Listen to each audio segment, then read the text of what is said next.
être honnête. Et c'est même pas seulement pour les boissons africaines. C'est pareil même au petit déjeuner. Quand tu fais peut-être ton café le matin, tu prends le lait concentré sucré. Les faux laits qu'on peut payer en passant, mais ça c'est l'objet d'une autre vidéo. Tu prends le lait concentré sucré, tu mets ton café et tu mets encore 2 morceaux de sucre à l'intérieur.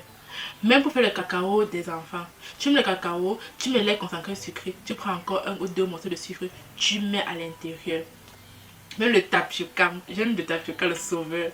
Dans la recette du tapioca, on met aussi beaucoup de sucre à l'intérieur.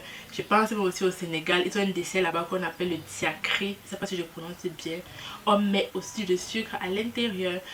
Donc, il y a beaucoup d'exemples. Je peux encore citer l'autre. Il y a, il y a une recette là que j'adore, le coq sucré.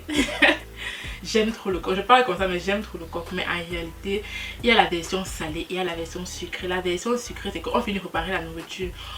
C'est bon, on met, les noix de palme, on met le sel, on met la viande parfois. Mais à un moment de servir, on prend encore le sucre, on met dedans. Ça, ça, tout le sucre qu'on ajoute, tout le sucre qu'on met sans compter. C'est phénoménal en réalité. Quand ils pensent, c'est franchement beaucoup. On ajoute du sucre sans compter parce que c'est comme ça qu'on a toujours fait en réalité. Et